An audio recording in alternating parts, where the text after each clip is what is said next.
thanks so many of you for commenting, for getting back to us, for watching Thomas's videos. Great material that he's coming out with. I mean, he's really hit a home run with this inscription on the Dome of the Rock. Listen, most of us have known about this. Murad, I think a year ago, actually introduced this. That has gone over 100,000 views when Murad introduced this idea that the name Muhammad on the Dome of the Rock is not referring to the man Muhammad, the prophet Muhammad, the Abbasid prophet of Muhammad, but is referring to Jesus himself.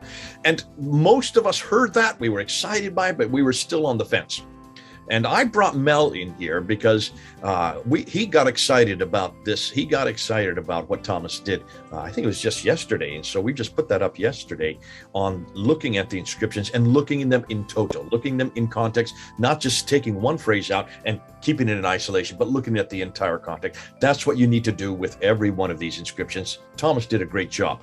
But I noticed that Mel in the comments said I was 50-50%. I was not really the whole way.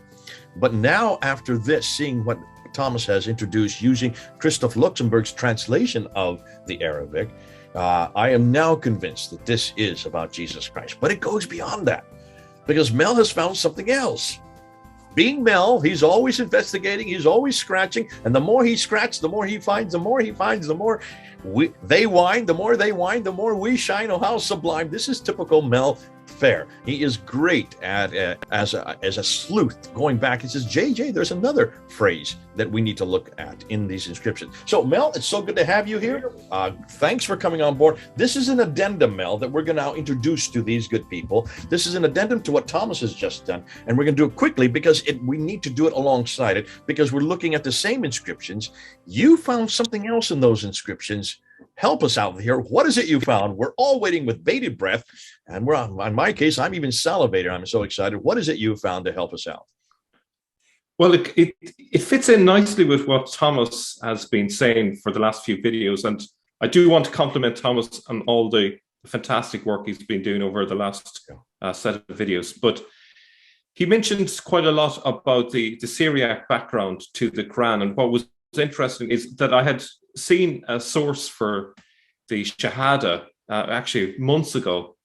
But what was interesting is that it was written in Syria. I didn't know where exactly. I just knew it was written in Greek, and it was on one of my files, and I hadn't looked at it literally for months. And then the penny dropped, and I thought, oh, I need to go back to that. Okay, for those of you who don't know what Mel's talking about, the Shahada is the statement of faith. This is La ilaha illallah, Muhammadur Rasulullah. That's what every Muslim must say today. And that is what you do when you become a Muslim. When you convert, you have to do Shahada. When you go to Mecca, if you want to get into Mecca, you have to say the Shahada at the borders.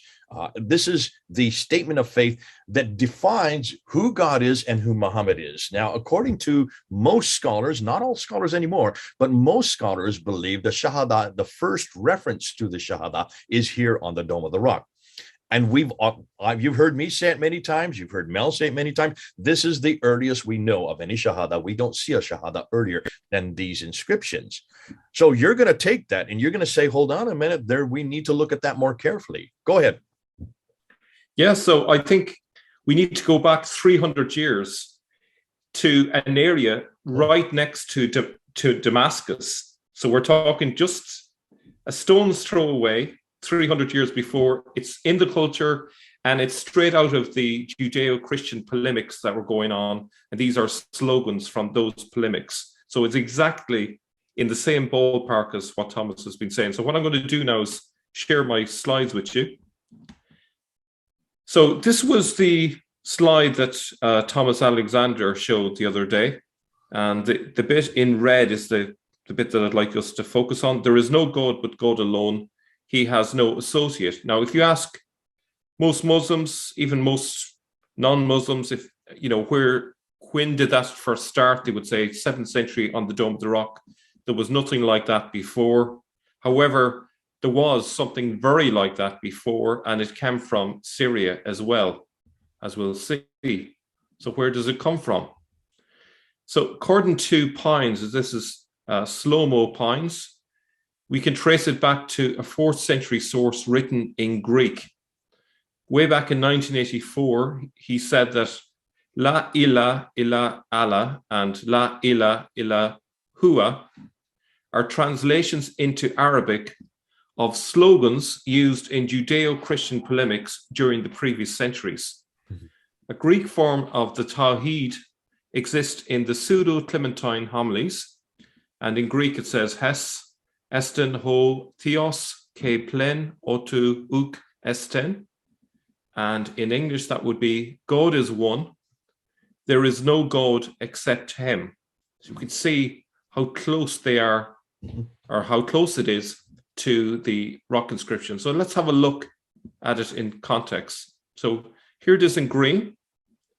God is one, there is no God except him. We can, if we look at the first element in the rock inscription, there is no God but God alone. That is like the second element. Now, if we just reverse the Pseudo-Clementine homilies, you can see how it parallels very closely.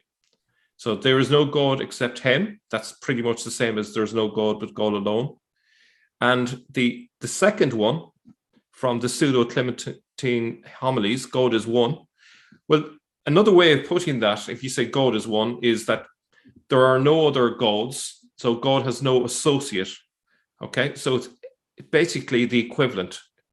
And you can imagine if this was a slogan that was used, you can say that slogan in lots of different ways, but the idea is essentially the same. I don't know if you want to react, Jay, to that before I move on. This is fascinating. So really, this could be the antecedent. This could be where it's borrowed from. There is no God, but God could be alone. God, there is no God except him. God is one. Obviously, this was a well-known phrase. It would have been all over that part of the world at that time, since they would have been speaking both in Greek and in Aramaic. And so it would be stand to reason that Abdul Malik would use this, since he would know that it was so well known. Yeah. So these works existed in both Greek and Syriac. So if you think of the context of Syria, there were plenty of opportunities for people to know about these texts. These homilies were also translated into Syriac, as evidenced by a manuscript from Edessa, British Museum, addendum 1250, dated to the year 411 AD. So we have that in Syriac, and obviously, as we mentioned already, it was written earlier in Greek in the 4th century, about 100 years before that. Okay. So we can also see some parallels between it and Islam's teaching. And I've taken this from a passage that I found on the internet. Strecker writes, just conduct on earth is the guarantee of a successful undergoing of the last judgment, according to this text. Belief plays a subordinate role. The death of Jesus has no religious significance. The Christological problem scarcely exists. The guarantor of the metaphysical notions is the true prophet, whose call has to be proved by the coming true of his predictions. The basic document belongs to Sile, Syria, where it may come into existence in the middle of the 3rd century. And the text that we have is from the 4th century. So as we can see, there's the idea of that you get salvation through your works, which is a very common thing that you find in Islam, not through grace, but through works. That's there in the argument in this text. And the idea that what's important is a true prophet who proves himself through his predictions, through his prophecies. Okay. Another aspect is that it certainly was not widely disseminated and underwent a first revision at the hands of an Arian theologian, the homilist. So notice there's a connection there with Arianism. So it was mostly in that area. It didn't go too far beyond that particular sort of neck of the woods, as it were. His attitude to the Trinitarian question ties him down to the time before the Nicene Creed. So we can pretty much date when it came from.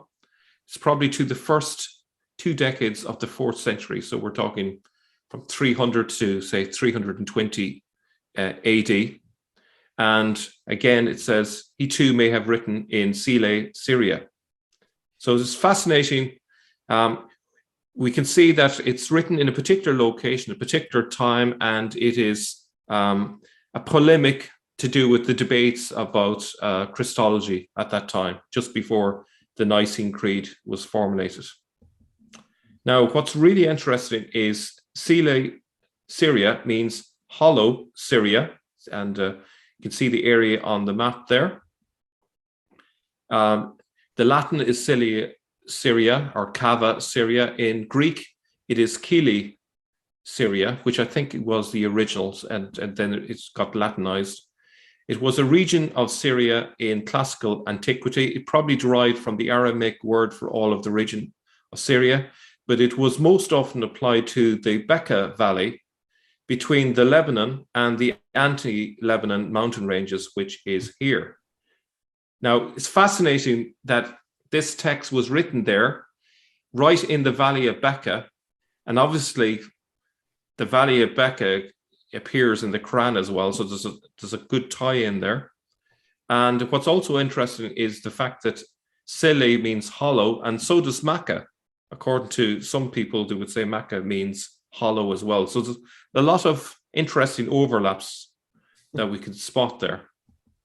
And a document from centuries before and from the same region where Abd al-Malik ruled. So we can see there the significance of the location. So I would argue that it's a very strong case there for saying that when Abd al-Malik was putting the rock inscription in the Dome of the Rock, he simply just drew from slogans from the Christian polemics, the Judeo-Christian polemics, which were well known in that area for centuries. So if we see it in context on a map here, you can see that the Pseudo-Clementine homilies were way up there next to Damascus. Abd al-Malik's seat of power was in Damascus, and then when he came to putting the rock inscription on the Dome of the Rock, that's where he got his material from. That's what I would suggest, and I would agree with Pines. Yeah. So basically what you're saying here, this is to, even the Shahada, this is the statement of faith for all Muslims. This is what they all go to. And this is what sets them, they say, apart from all Christians, because we Christians believe, they say, not us, we don't believe that, but Christians, we believe in three gods. And this monotheistic overlay that is rampant whenever you see a Muslim putting their one finger up, this is the oneness of God. This is the Tawheed. The oneness of God. If that is the case, and this is so stringent, of course, this is right there introduced on the Dome of the Rock, as Muslims have been telling us, as scholars have been telling us, as we believe that this was introduced, that idea was introduced in the Dome of the Rock. You're saying, no. This is another borrowing. This is Islam just borrows right, left, and center. Abdul Malik needed something to borrow. He needed this idea because he was certainly anti-Trinitarian. And what does he do? Well, he has already it there at his hands. I love the map you put up there because it shows that this valley, this Bekaa Valley, that Muslims still claim today is a reference to Mecca in the Quran, because they only have one reference, chapter 48, verse 24. They need another. They look at Bekaa. That valley actually is not too far from Damascus, where Abdul Malik was residing and where he was ruling from. Therefore, this homily that has existed since the 4th century, it had been there hundreds of years in that same area, was easily accessible in both Syriac and in Greek. So therefore, it's quite accessible for him. Looks like that's why he put it in there. That's why he introduced it in there. Terrific stuff. Well, we're just nailing one nail after another. But I want to go one more thing. I want to go one step further. Even in that reference that you put up there, if you go back to that one phrase, you notice he has no associates. What's that about? That is not in the Shahada. In fact, why don't you put up that inscription again? Just show you, because I want to show you what line that is in, and then I want to show you where the last part, and Muhammad is the prophet of God. So there's the inscription there. Remember what you put up there? There's no God but God alone. He has no associate. That's an attack against Christianity, the idea of monotheism in Christianity, because they believe that we are the associators. On the coins, it does attack the associators, and that's the reference that the anti-Trinitarians gave to those who were Trinitarians, like the Byzantines and the others in that area that were the majority in the church at that time. They were Trinitarians. Therefore, since they elevate Jesus to the status of divinity, they are associating another with God. Chapter 5, verse 72 in the Quran attacks that idea. God has no partners. He has no associate. So they are the associate. That became a name for the Christians at that time. There you see it in the Shahada there. Is that in the Shahada today? No, it's not. It's not. So that is a deformed Shahada. But then where is Muhammad as the prophet of God immediately after that, which is part of the Shahada today? You have to come down 3 lines at the very bottom. Praise be the servant of God. Now that word Muhammad that you can see there in the Arabic there, Thomas has been very clear. This is what we've been talking about. That is praise be the servant of God. So not only have they taken one part of the Shahada, which is the second line, and then introduced this last line, 3 lines lower, to put the name Muhammad alongside it to make the Shahada that we have today, and suggesting that this was first introduced both on the coins and on the protocols and on the Dome of the Rock in 691 and 692. That is where they're saying that that is the first introduction, where it's obvious that this has nothing to do with that Shahada. This is a Shahada, as you're pointing out, that comes from the 3rd century. It comes from the pseudo-Clementine homilies. On top of that, it's an attack, it's a polemic against the Christians who they believe are associators because they elevate Jesus to the status of God. They believe that. We don't believe that. And then in order to find this prophet that they need to get in there, they go down to the bottom line, and that which is referring to Jesus, praise be the servant of God, Jesus, who is the servant, he's nothing more than the servant of God. Again, it is a polemic by Abdul Malik against the Christians. That is not a man named Muhammad, because in this case, they've taken 9th century meaning and they've introduced it onto a 7th century text. They've done that with line number 2. They've done that with line number 4. That's not the only place they've done it. And this is where it's been fun, Mel, because people write in our comments whenever we put up these videos, right? So I want you to go down, and I want to introduce another comment that was brought up. So here is the inscription. This is the inscription that our good friend Thomas put up. And I want you to look at the word Islam. So go ahead, click it. There is the word Islam. The claim is this is the first reference to the religion Islam. Thus, Abdul Malik is the first to introduce this religion in 691. That's the claim I've heard. That's the claim probably you've heard, Mel. That's the claim I remember receiving when I was studying under Dr. Hawting there at the School of Oriental and African Studies in the 1990s. I had heard it even earlier when I was studying under Dr. Woodbury in California. So I have always assumed that this is where Islam was introduced by Abdul Malik. And you can see it right there. But look at the translation that Thomas has put up. Click it one more time. This word is the concord. The right interpretation of scripture is with God, the concord. That not the religion Islam, it's the concord. So this is where our comments are great. This is why I love to have comments, because we get peer reviewed. And in this case, we were peer reviewed by someone named Faye. You know who this person is, don't you? I do, yes. I've spoken to her on a number of occasions. Okay, Faye is somebody that's been on your team. She's worked with you. She wrote this comment back yesterday after we put up this video with Thomas confronting the word Muhammad there in the text. And she said, "Thank you, Thomas. Great work again. Regarding the word al-Islam, it is read al-Aslam," she's saying, meaning the word more correct, or the one that agrees with God, someone who's in agreement with God. I can see how it was later used to sound like al-Islam to indicate that the religion that God agrees with is Islam. Is this correct? But what Faye is saying here is that word al-Islam should be read as al-Aslam, which means more correct. So Thomas, being what he is, he read the same. In fact, I texted him real quickly. I said, "Thomas, have you read what Faye has said?" So Thomas said, "Let me look into it." So this is his response to that. "Hello, Faye. I really like the way you're thinking. I think this sounds very plausible. I did take my time to respond because I wanted to double check with Luxembourg again. He does say it is al-Islam, but according to him, this is not a reference to a religion, but simply means something along the lines of conformity or agreement or concord. So he is saying something similar. The inscription says that the people of the book fell into disagreement, and only the conformity, agreement, concord with scripture can save them. The conclusion then Can you see what Thomas is saying?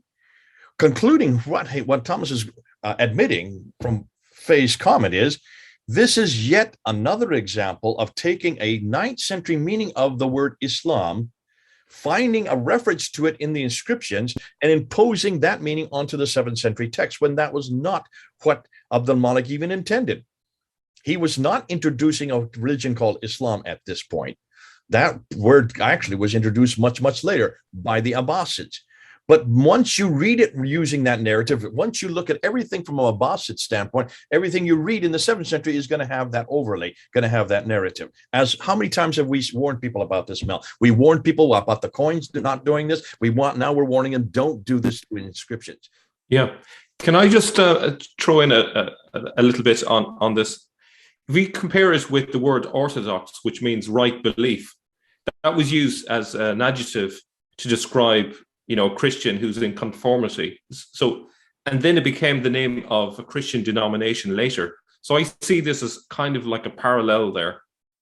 But you can understand why many historians, and certainly not only Muslim historians, also secular historians, have quickly jumped on this and said, yes, this is where the word Islam comes from. It is first introduced this early. They're striving in every case to find anything that is Islamic in the 7th century.